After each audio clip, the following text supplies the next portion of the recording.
How much is your pulse worth in cash? In 1967, one British racer didn't guess.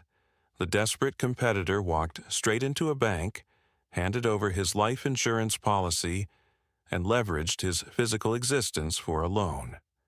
The collateral was his heartbeat. The purchase was a Formula One chassis. This independent driver literally mortgaged his own body just to make the starting grid. But that debt was fiercely collected on a cold, soaking, wet afternoon. The collateral shattered against a solid concrete marshal's post, breaking his neck and leaving a widow holding an empty, blood-stained bill. That ultimate price was not paid under the bright flashbulbs of the global press. The debt was collected in absolute, deafening silence. Silverstone Circuit, England. August 1967. If you walk into Silverstone on a race weekend, your senses are assaulted. Tens of thousands of people screaming. The smell of roasted food mixed with high-octane fuel. The ground shaking from multiple engines firing at once. But strip all that away. Remove the crowds. Remove the banners. What is left? A bleak, flat, winding ribbon of tarmac sitting in the middle of a cold, open airfield. Today is just a private testing session. There are no spectators. The grandstands stand entirely empty, staring blankly at the track like hollow concrete skeletons. The weather is miserable. A relentless, driving British downpour is washing over the circuit. The sky is a bruised gray. The asphalt is completely saturated. Thick sheets of water are pooling deep across the primary racing line. Why push a race car to its absolute limit on a flooded, empty track? Think about the economics of the sport. Track time is notoriously expensive. The rental clock ticks by the minute, rain or shine. You do not park in the garage and wait for the clouds to part. You fire up the engine, you pull down your visor, you drive. The machine slicing through the rain is a Brabham BT11. Let us strip away the glamour of Formula One for a second and look at what this car actually is. It is a cigar-shaped tube constructed of incredibly thin aluminum panels stretched over a steel frame. The driver sits reclined, practically lying on his back. His feet are pushed all the way to the very tip of the nose. There is no roof. There is no protective halo over his head. A roaring, screaming engine is bolted mere inches behind his exposed neck. The Brabham screams down the circuit. It navigates the sweeping curves, kicking up towering rooster tails of gray spray into the empty air. The driver pushes the throttle pedal hard. The car accelerates rapidly onto the club straight. The speedometer climbs. The raw mechanical vibration shakes his bones. The cold wind tears at his helmet. At high speeds, wide racing tires act like water pumps. They must physically displace gallons of water every single second just to keep the rubber in contact with the rough asphalt. But physics has a firm limit. Hit a pool of standing water fast enough, and the tire simply cannot pump the fluid away. The rubber lifts. A microscopic layer of water slides directly between the tire and the road. Aquaplaning. It happens in a fraction of a heartbeat. The steering wheel suddenly goes completely light in his hands. The solid mechanical resistance of the front tires biting the road just vanishes. The steering column goes numb. The car is no longer driving. It is surfing. A 1,000-pound metal dart skimming frictionless over the wet surface. The driver is instantly transformed from a pilot into a passenger. The Brabham snaps out of its straight trajectory. The rear end steps out. The car slides sideways, entirely leaving the designated racing line. The tires drop off the edge of the asphalt and bite into the soaked grass bordering the circuit. Wet grass offers absolute zero friction. It does not slow the car down, it accelerates the slide. The Brabham is hurtling completely off the track, sliding blindly through the rain. Look at the perimeter of a racetrack. You see wide-open runoff areas designed to catch out-of-control machines. But right in the direct path of this sliding metal dart stands a solid structure, a marshal's post. It is a rigid, unforgiving box built near the edge of the tarmac for track officials to stand inside and wave flags during a race. Because today is a private test day, that post is entirely empty. Nobody is standing inside it. It is just a blind, rigid mass of concrete waiting in the rain. The crash does not look like a movie. The car does not dig its nose into the dirt and flip spectacularly through the air. It does not spark a dramatic, cinematic fireball. Reality is far more brutal, far more straightforward. The Brabham simply slides, unbraked, directly into the solid structure. A deafening metallic crack. A dead stop from high velocity. Understand the raw biomechanics of this impact. The rigid structure of the post does not yield. The thin aluminum nose cone of the Brabham crumples instantly, folding backward like crushed foil. The immense kinetic energy of the speeding car has nowhere to go but straight backward, directly into the narrow cockpit. The brutal impact forces the steering column backward. It punches directly into his chest cavity. The blunt force tears the soft tissue. The chest is crushed. But the deceleration force does not stop there. Heavy safety harnesses tightly pin the driver's torso into the seat, but his head is dense, weighed down by a solid helmet. Momentum whips the head forward. The human cervical vertebrae, the delicate stack of bones forming the upper spine, simply cannot withstand the extreme leverage of that snapping motion. The neck breaks. The screeching metal stops. The flying dirt settles back into the mud. The scene instantly drops into a chilling, absolute silence. There are no sirens wailing in the distance. There are no trackside announcers screaming into microphones. There is no crowd gasping in horror. There is only the hiss of hot steam rising from the cracked exhaust pipes. There is only the steady, rhythmic sound of the cold English rain drumming against the crushed, twisted aluminum hood. A solitary man trapped inside a broken machine, sitting entirely alone in the quiet. The shattered body trapped inside that cockpit didn't belong to a factory golden boy funded by billionaires. Beneath that blood-soaked racing suit was a lone mechanic, carrying a crippling financial debt squarely on his shoulders.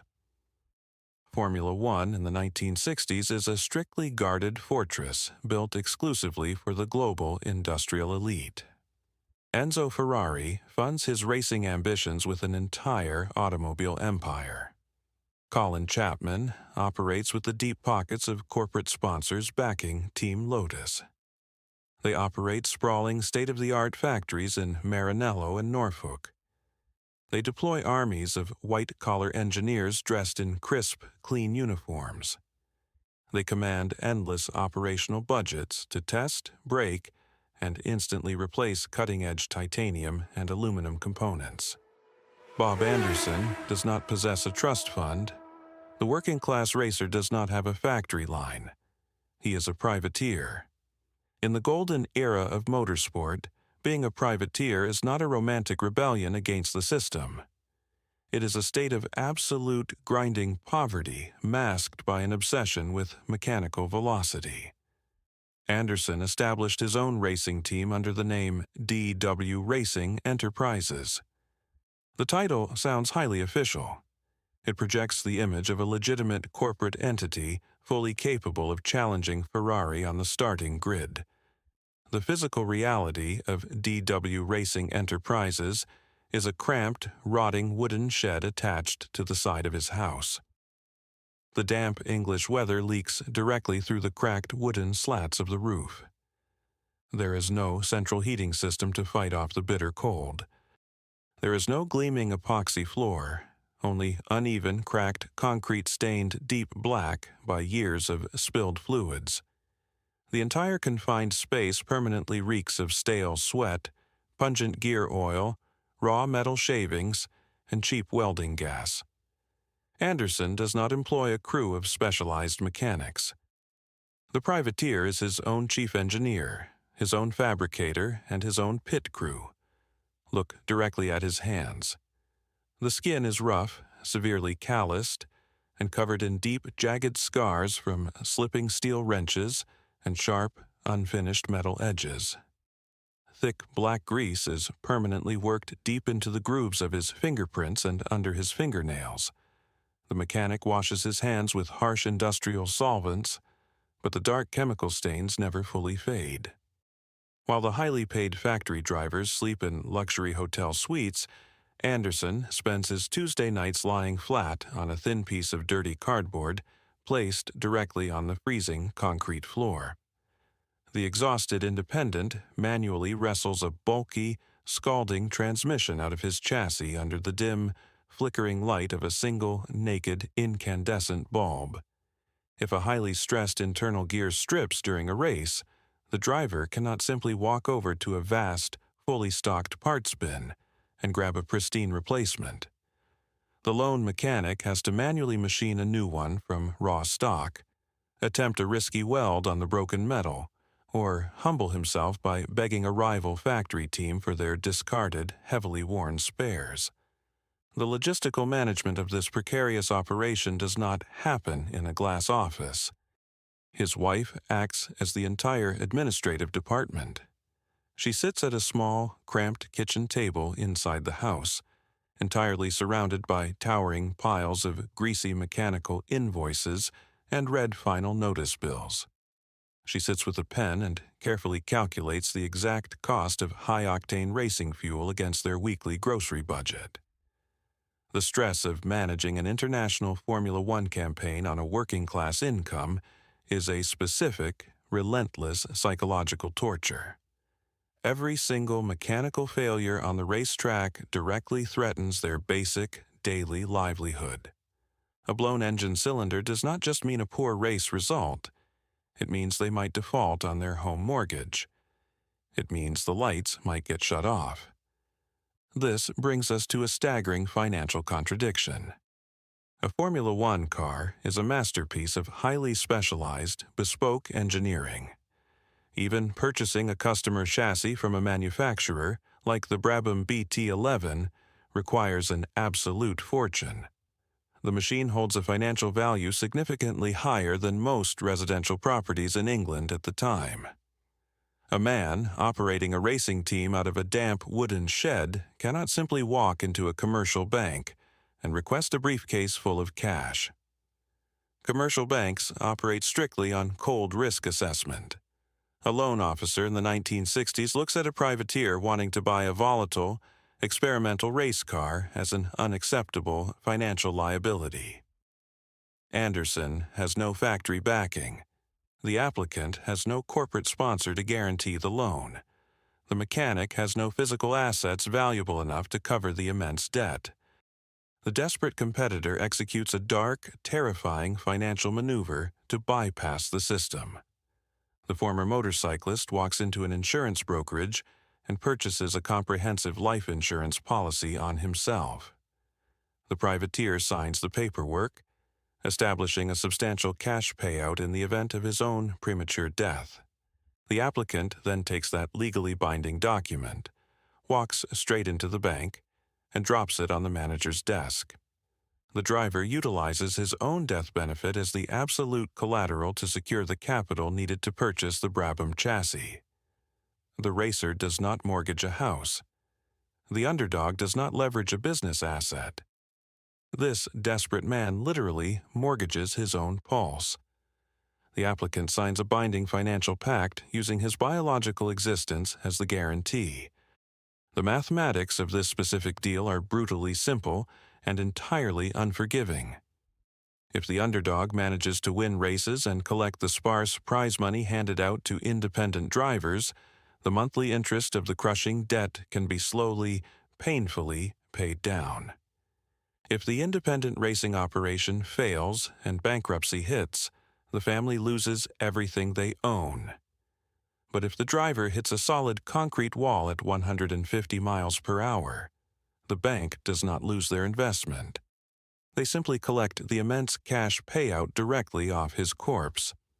The debt is immediately settled by his physical absence. The privateer straps his body into that thin aluminum cockpit, knowing exactly what his physical existence is worth in cold, hard cash. Every single time the pilot pushes the throttle pedal toward the floorboard, every time the racer drifts the sliding car inches away from a lethal barrier, the suffocating weight of that specific financial gamble travels with him. Once the physical car is secured, the struggle immediately shifts to the brutal logistics of international travel. Factory teams utilize sprawling, custom-built transport trucks. They employ dedicated, highly paid commercial drivers who haul the pristine cars from the workshops in England to the glamorous circuits in Monaco, Italy, and Germany. Anderson relies on an old, battered, severely underpowered Volkswagen pickup truck. The lone mechanic physically pushes the sleek, high-tech Brabham Formula One car onto the rusting, exposed flatbed of the commercial VW truck. The owner ties the chassis down tightly with thick, frayed ropes. The privateer then climbs directly into the cramped, noisy, uninsulated cab of the truck and turns the ignition key. The exhausted driver hauls that race car across the borders of Europe entirely by himself. The transporter drives for 12, 14, sometimes 18 hours straight without a co-driver. The weary traveler navigates the steep, treacherous, freezing passes of the Swiss Alps in a struggling vehicle, the small engine screaming in mechanical protest against the immense weight of the Formula One car strapped to its back. The independent racer sleeps sitting completely upright in the driver's seat of the VW, parked in dark, cold, desolate highway rest stops. The hungry mechanic eats cold, stale sandwiches wrapped in cheap paper to save limited cash for racing fuel. The dedicated competitor breathes in toxic diesel fumes for 2 solid days just to reach the destination. When the rusted truck finally arrives at the glamorous, strictly guarded gates of Monza or the Nürburgring, the factory drivers are just waking up in their luxury suites. They are well rested, physically massaged, and mentally prepared for the extreme physical demands of the race. Anderson steps out of his VW truck. His back aches violently. His eyes are deeply bloodshot from staring at hypnotic highway lines all night. The exhausted arrival unties his own car in the paddock, unloads the equipment single-handedly, changes into a greasy racing suit, and immediately rolls out onto the hot asphalt to fight the millionaires. The underdog is not just fighting the extreme limits of physics and tire grip. The competitor is fighting sheer, grinding, dangerous human exhaustion. The privateer is fighting a colossal, heavily funded system designed entirely to crush independent operators into dust. Bringing a patched-up machine to fight industrial conglomerates is pure insanity. But the man driving that VW pickup carried a biological secret that turned that insanity into a tragedy. The man, gripping the steering wheel of the Formula One car, did not belong in a cockpit. He belonged on a saddle. Before the 4 wheels, before the crippling debts and the freezing metal sheds, Bob Anderson was a completely different kind of apex predator. The athlete was a motorcycle racer. The competitor was not just participating in the sport. The rider was actively conquering the most lethal circuit on the planet. In 1958, Anderson lined up at the Isle of Man Tourist Trophy. The Isle of Man TT is not a standardized, sanitized racetrack. It is a terrifying, high-speed run through narrow public villages, over uneven mountain passes, and directly past solid stone walls. There are no safe runoff areas. A single mistake on a motorcycle at the Isle of Man does not result in a harmless slide into a gravel trap. It results in a blunt force impact against a brick house. Surviving a single lap requires absolute, uncompromising physical perfection. Anderson finished second.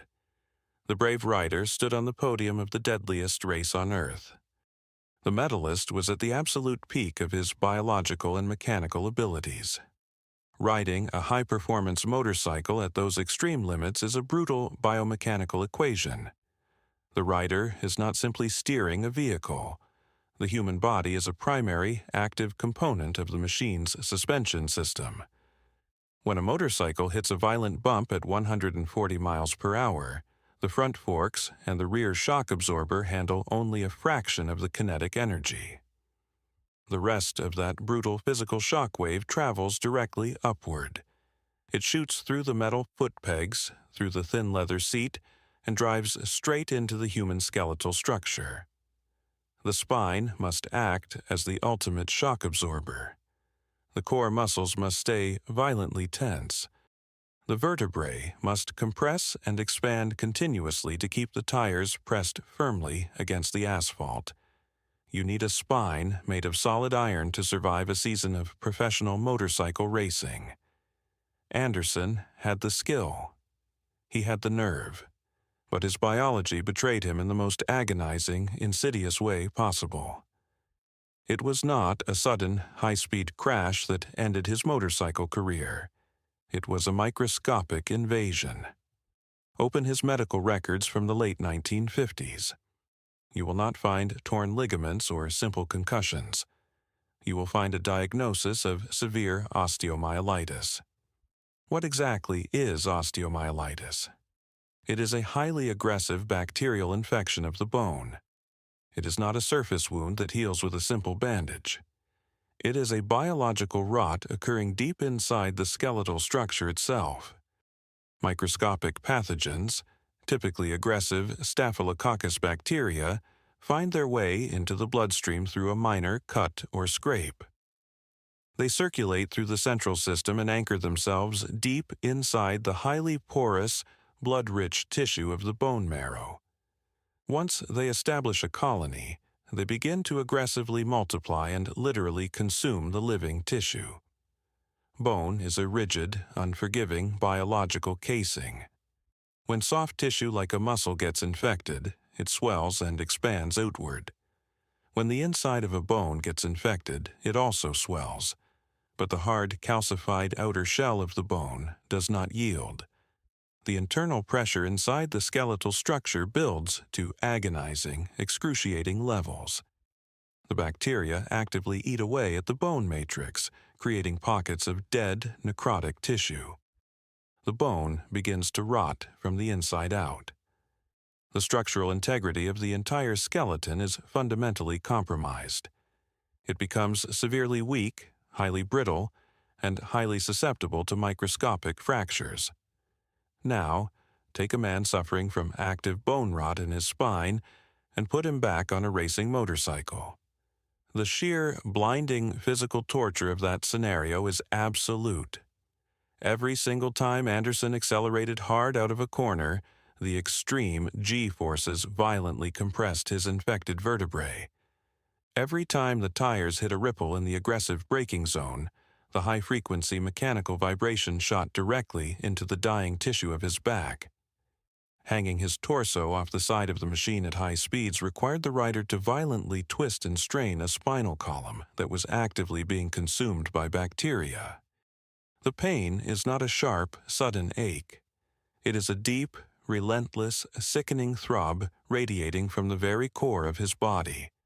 It is the kind of profound, skeletal pain that industrial narcotics barely scratch.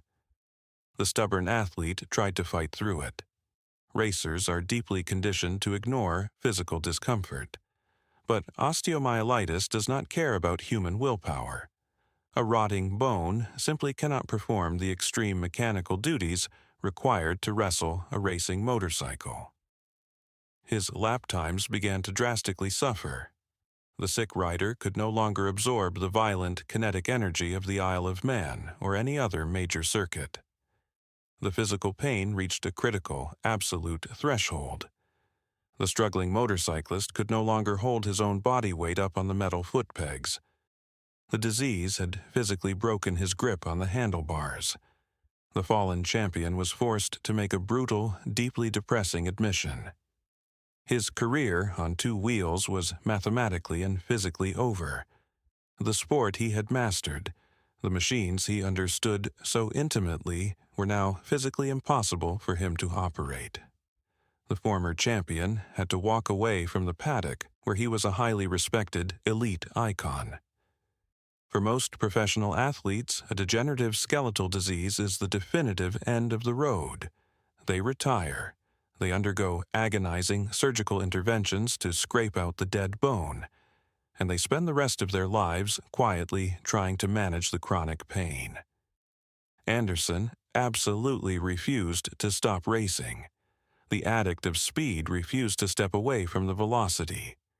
If the rider could no longer stand on the pegs of a motorcycle, a machine was needed where he could sit down. The injured athlete required a rolling chassis that would take the structural load off his rotting spine. The desperate competitor looked toward four wheels. The racer looked at Formula One. The motorcyclist did not transition to cars because it was a natural, glamorous career progression. The veteran did not switch to Formula One chasing the prestige of the Monaco Grand Prix. The injured athlete switched because an automobile had a seat. It was a cold, calculated medical compromise. The four wheels, the steel springs, and the rigid chassis of a Formula One car would act as the primary suspension. The machine would absorb the brutal kinetic impacts, sparing his fragile, infected vertebrae from taking the direct, violent hits. But do not mistake a 1960s Formula One cockpit for a comfortable, protective environment. Look inside the Brabham BT11. The seat is not a plush, ergonomic cushion designed to properly support the lumbar spine. It is a bare, thin sheet of curved aluminum, perhaps covered with a single millimeter of cheap, fire-resistant fabric. The mechanical suspension on these early aerodynamic cars was incredibly stiff, practically solid. When the wide racing tires hit the aggressive rumble strips on the edge of the track, the violent shaking was transmitted directly through the thin aluminum floorboard, straight up the steering column, and directly into the driver's tailbone. Anderson took his sick, diseased body, wrapped it in a thick racing suit, and wedged it tightly into that tiny, unforgiving metal box. The ailing privateer drove the brute force Formula One cars with a spine that was actively crumbling. The determined driver violently masked the agonizing physical pain from the rest of the paddock. The privateer did not complain to the motorsport press. The competitor did not ask the race stewards for special medical dispensations.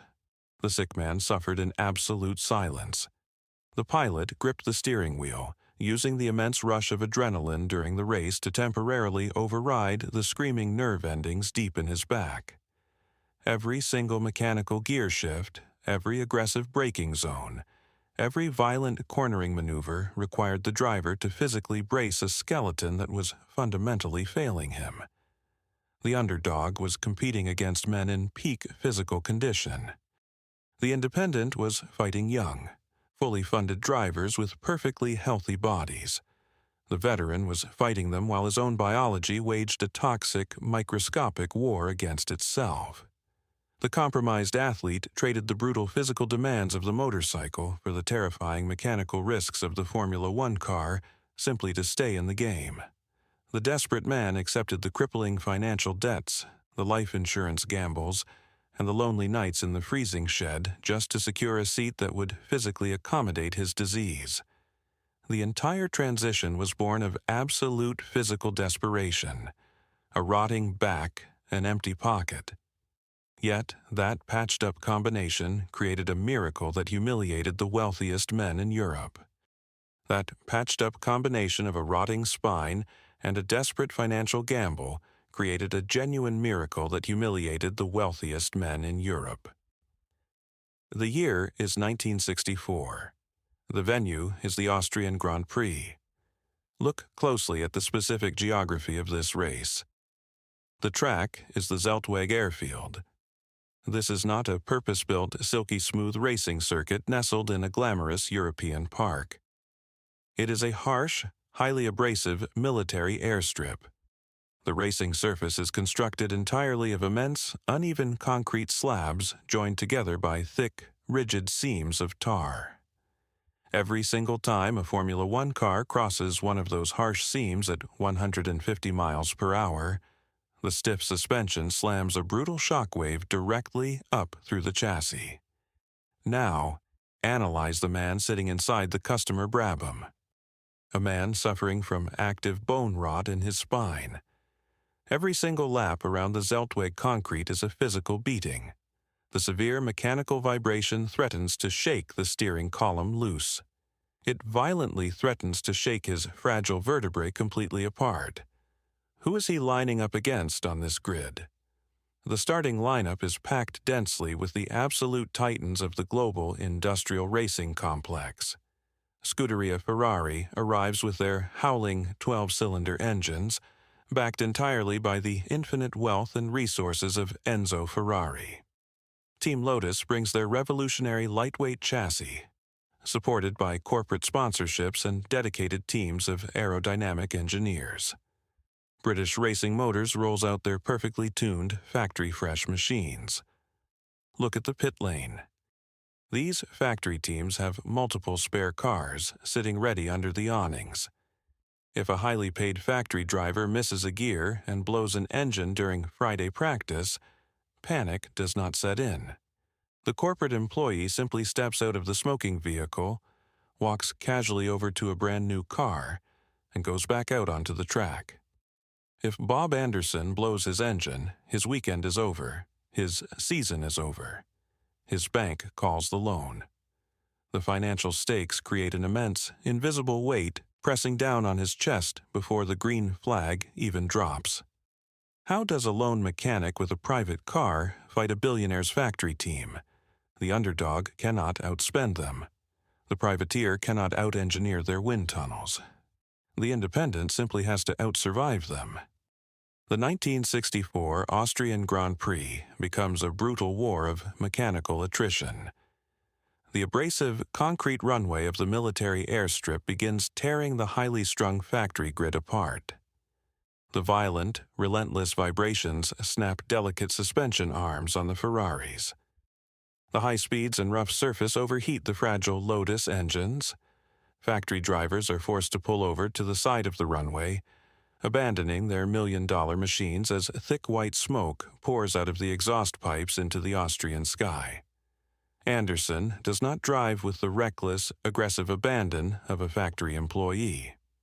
The privateer drives with the absolute, terrifying mechanical sympathy of a man who personally paid for every single drop of oil in the crankcase. The lone mechanic knows the exact physical tolerance of his gearbox because he rebuilt it with his own scarred hands on the freezing concrete floor of his shed. The careful pilot feels every single gear shift in his own bank account. The driver shifts smoothly, avoiding the deepest, most violent craters on the runway. The mechanic nurses the Brabham through the mechanical slaughterhouse. The race demands 105 grueling laps. That is over 2 solid hours of extreme physical and mental punishment. Over 2 hours of violently bracing a diseased spine against the aggressive braking zones. When the checkered flag finally drops, the absolute impossible has occurred. The colossal factory teams have fractured under the severe strain of the airstrip. But the privateer has survived. Bob Anderson crosses the finish line. The independent racer secures 3rd place. A podium finish in a World Championship Formula One Grand Prix. Analyze the podium ceremony. You have the elite factory drivers standing there, accustomed to the champagne and the cameras. And then you have Anderson. The privateer does not wear a crisp, clean corporate uniform. His thin racing suit is completely soaked in sweat and deeply stained with dark engine grease. His face is blackened by brake dust and raw exhaust fumes. His hands are still aching and blistered from gripping the vibrating steering wheel. But the underdog is standing proudly on the exact same elevated wooden step as the corporate giants of the sport. The mechanic took his patched-up, self-maintained machine and publicly humiliated the wealthiest engineering departments in Europe. But the third-place trophy at Zeltweg was not the most significant piece of metal he received that year. His incredible, defiant performance across the entire season earned him the absolute highest honor a privateer could ever achieve. The resilient driver was awarded the Wolfgang von Trips Memorial Trophy. Who was Wolfgang von Trips? He was a German aristocrat, a highly respected and ferociously fast Ferrari driver, who tragically lost his own life on the track in Monza just a few years prior. But von Trips was famous in the paddock for his deep, unwavering respect for the independent drivers. The German aristocrat knew that the true, gritty soul of motor racing did not live in the sterile corporate boardrooms of Maranello. It lived in the cold, damp wooden sheds of men who risked everything just to participate. The trophy named in his honor was specifically designed to recognize the most successful, most resilient independent driver of the season. When Bob Anderson held that specific trophy, it meant absolutely everything. It was not just a piece of polished silver. It was undeniable physical validation. It validated the crippling bank loans.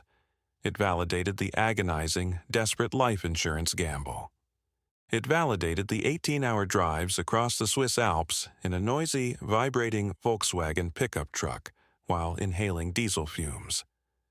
It validated his wife sitting alone at the kitchen table, desperately balancing the meager budget to keep the operation afloat. Most importantly, it validated the extreme physical agony he endured every single time he strapped his infected, dying spine into the cramped aluminum cockpit. For one brief, shining moment in the ruthless history of motorsport, the lone mechanic from the damp shed was officially recognized as the absolute best of the underdogs. The privateer had proven that sheer, desperate human willpower and deep mechanical knowledge could temporarily bridge the vast financial gap of Formula One. The triumphant racer smiled, holding the physical proof of his impossible struggle. It was the absolute pinnacle of the privateer era. It was a rare moment of pure, unadulterated glory before the massive multinational corporations completely took over the grid, drove the costs into the stratosphere, and locked the independent mechanics out forever. The victor took that trophy back to England. It sat inside that freezing, oil-stained shed as a beacon of what a man could achieve with his own bare hands. But glory cannot be ground down to buy new tires. 3 years later, Anderson returned to Silverstone with a physically exhausted machine, driving straight into a fatal test session under the August rain. August 1967. The British summer is delivering a relentless downpour over the flat expanse of the Silverstone circuit.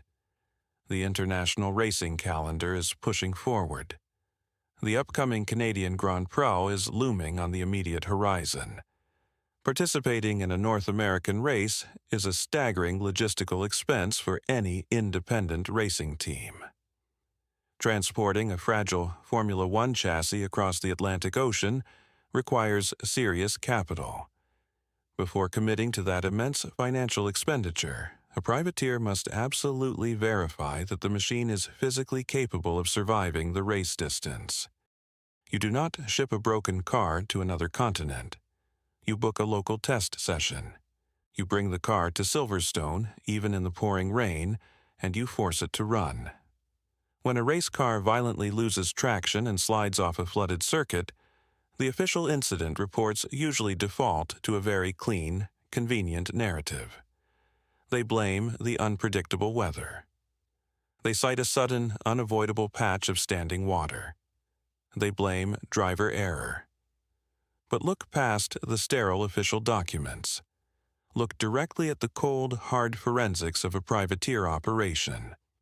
The root cause of a high-speed loss of control is rarely a sudden act of bad weather. It is almost always a slow, methodical, mechanical degradation dictated entirely by an empty wallet. analyzed the physical condition of the Brabham BT11 sitting in the Silverstone pit lane that morning. This is not a fresh, highly optimized piece of cutting-edge engineering.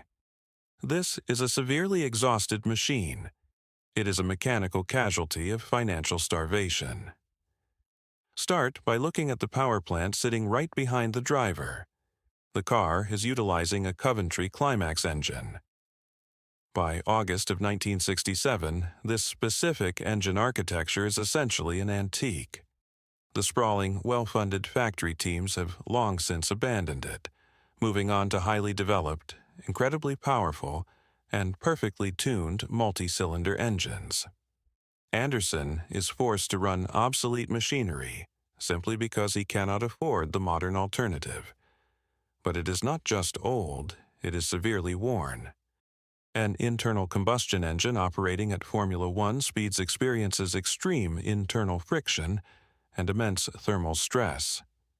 Pistons wear down, valve springs lose their tension, bearings slowly grind themselves to dust. Factory teams rebuild their engines after every single race, replacing every stressed component with brand new metal. Anderson does not have that luxury. The mechanic runs his engine until it absolutely refuses to turn over, patching it together with cheap fixes and salvaged parts. A worn, constantly patched engine does not deliver power in a smooth, predictable curve. It stutters. It hesitates. It delivers sudden, violent surges of mechanical torque.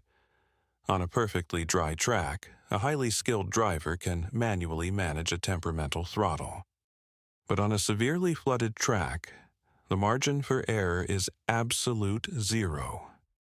When the rear tires are hydroplaning over a layer of water, a sudden, unpredictable spike in engine torque instantly breaks whatever fragile grip is left. The rear wheels spin wildly, and the chassis violently rotates. The engine condition alone makes the car a ticking time bomb in the wet. Now examine the suspension geometry. A Formula One car is infinitely adjustable. Factory mechanics spend countless hours meticulously changing the steel springs, adjusting the hydraulic dampers, and altering the ride height specifically for wet weather conditions. Rain requires a completely different mechanical philosophy. You must soften the suspension significantly.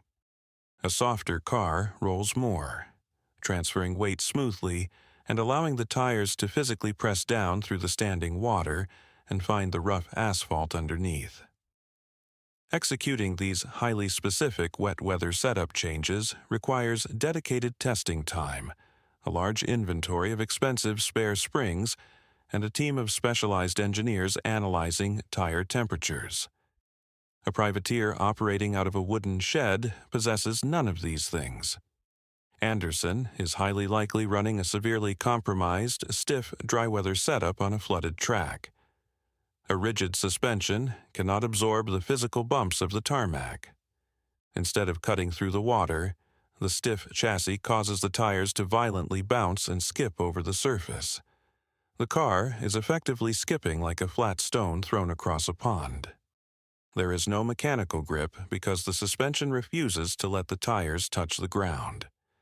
But the absolute ultimate financial compromise sits exactly at the contact patch. The tires. Factory teams treat tires like cheap paper cups, discarding them for a fresh set the moment they show wear to guarantee peak adhesion. Anderson physically cannot afford that luxury. When you are mortgaging your life insurance to buy fuel, you are forced to race on hoarded, severely worn, bald rubber. When Anderson pushes that Brabham down the flooded club straight at Silverstone, his brittle, worn tires are mathematically and physically incapable of displacing the British rain. The rubber lifts entirely off the asphalt. The steering wheel goes completely numb in his calloused hands. The car is no longer an automobile. It is a solid metal projectile skimming frictionless over a lake. The violent loss of control was not a sudden stroke of terrible luck. It was not a momentary lapse in concentration by a man who used to conquer the Isle of Man on 2 wheels. It was the absolute, inevitable mechanical consequence of severe financial exhaustion. The physics of the fatal slide were dictated entirely by the sheer lack of operational capital. The worn engine, the stiff springs, and the bald tires all conspired together in the rain. The car slid because of poverty, but sliding off the track rarely kills you instantly. The thing that directly executed Anderson was a deadly architectural structure left by the organizers. The 1,000-pound machine is skimming sideways across the saturated grass. The tires have lost all connection to the earth. The driver is now entirely at the mercy of the track's architectural design. Look at a modern Formula One circuit. What happens when a car leaves the asphalt today? It enters a sprawling, engineered runoff area. It slides across highly abrasive asphalt specifically designed to scrub off speed. If it keeps going, it hits deep gravel beds that trap the tires and rapidly decelerate the chassis. If it somehow breaches the gravel, it strikes multiple rows of energy-absorbing tire barriers backed by deformable steel Armco guardrails.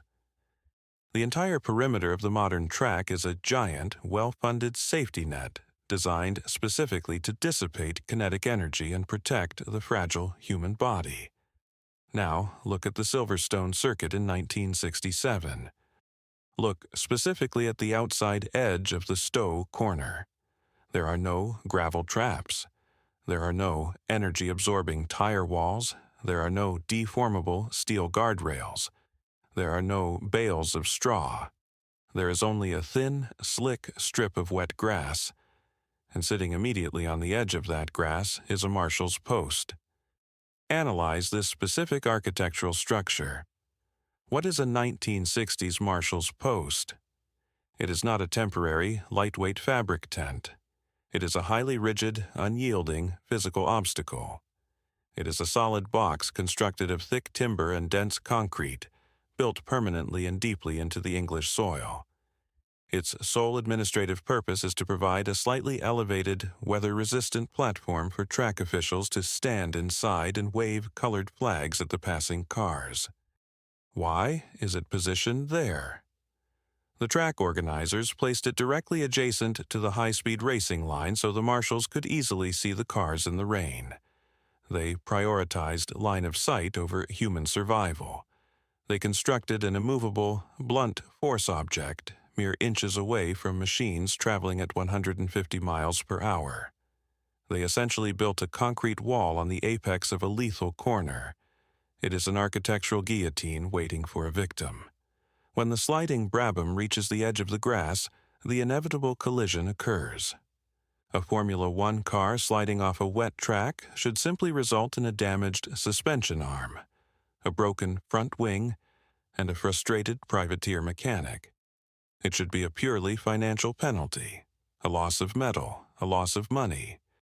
But because the track organizers placed a solid concrete and timber block directly in the inevitable runoff trajectory, a standard mechanical slide is instantly weaponized into a highly lethal event.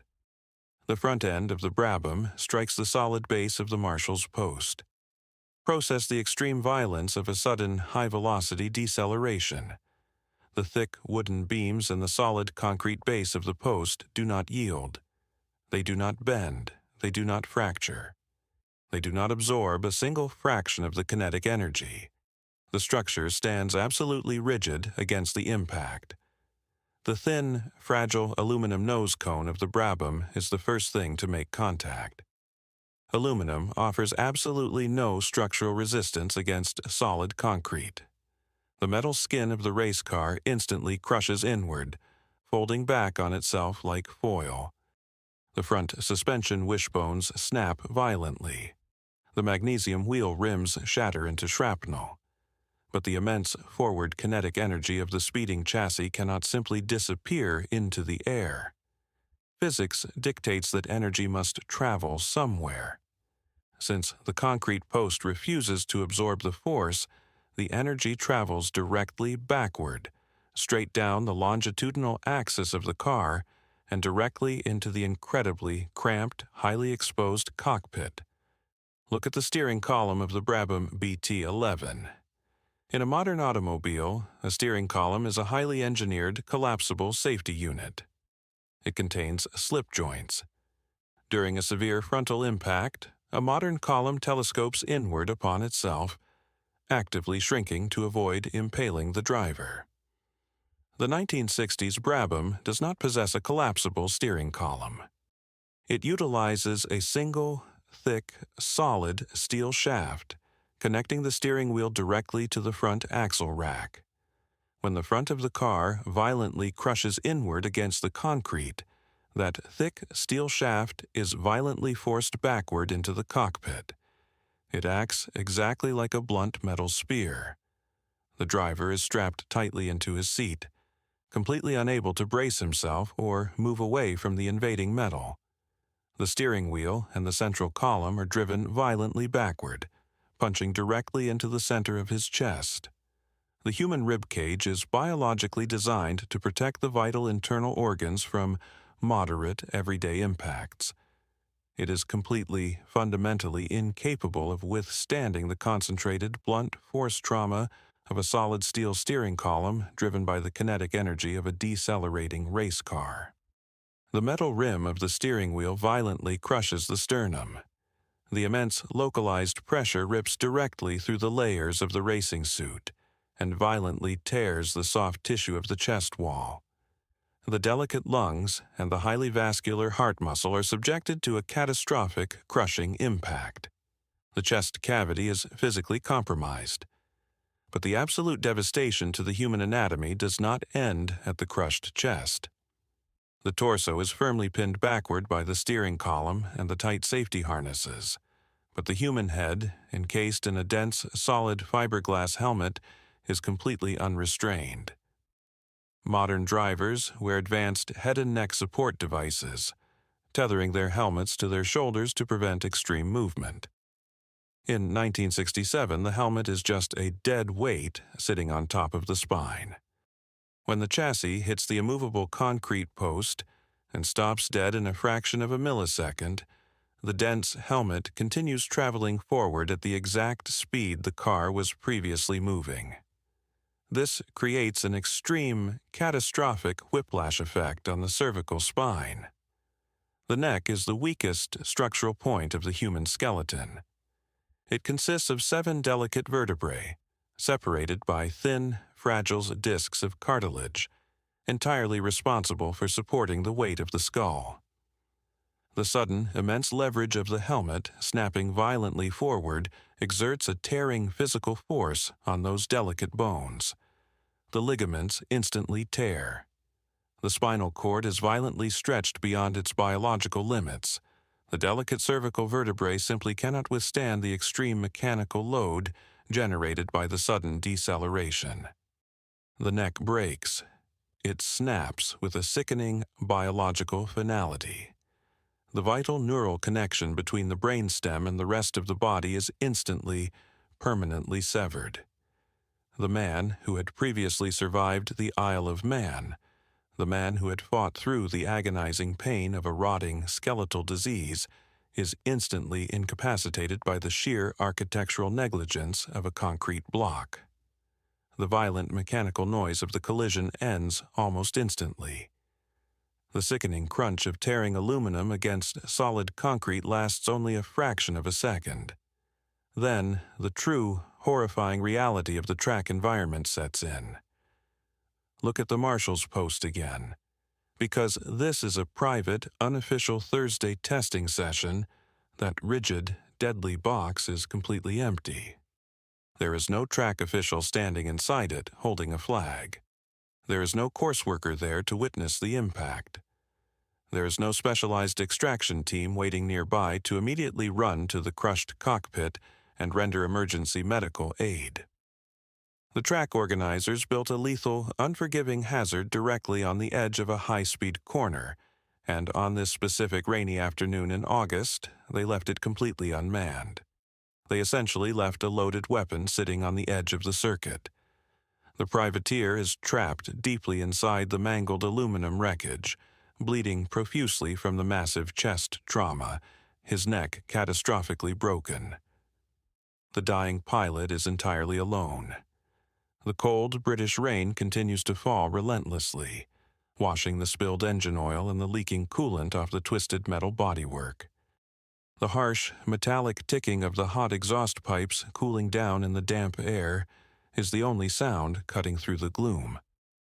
The sprawling, empty grandstands look down on the accident site like silent, unfeeling witnesses. The concrete structures offer absolutely no comfort, no assistance, and no empathy. There is no frantic radio chatter. There are no mechanics sprinting down the pit lane. There is just a broken man sitting quietly in the rain, his body utterly destroyed by a physical obstacle that never should have been placed there. The ambulance carrying the broken privateer navigates away from the cold, wet grass of Silverstone, moving toward the clinical reality of Northampton General Hospital.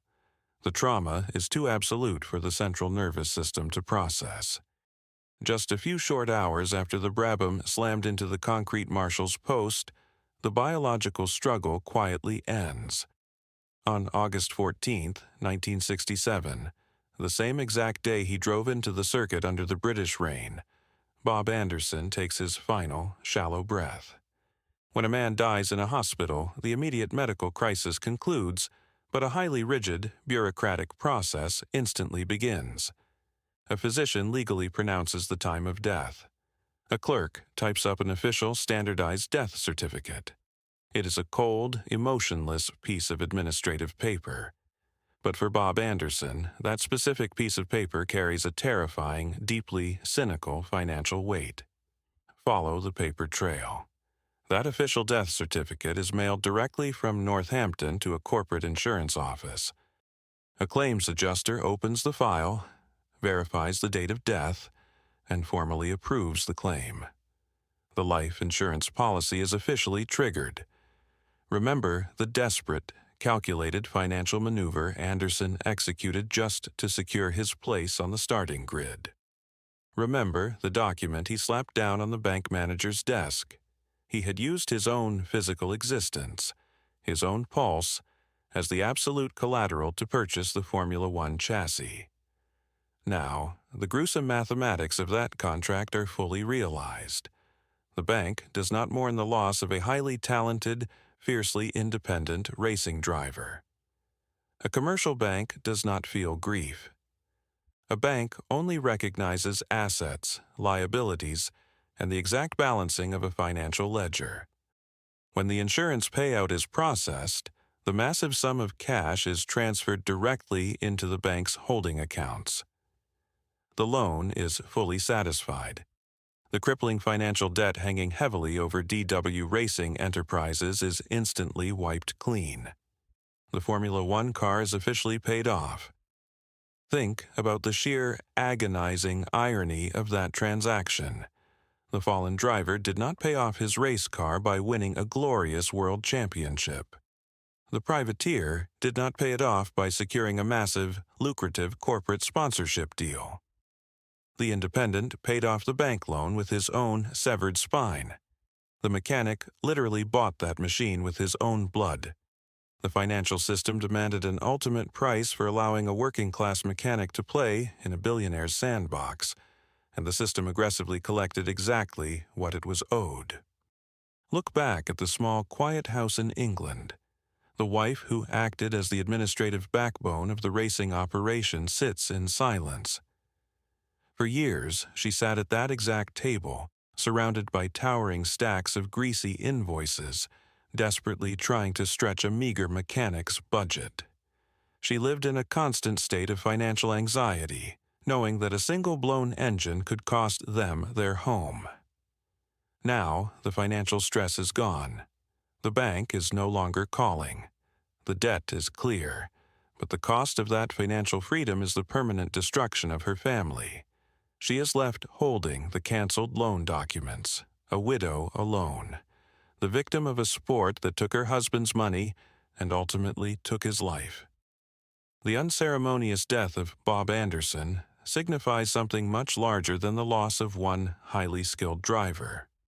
It represents the brutal, definitive execution of an entire era in international motorsport.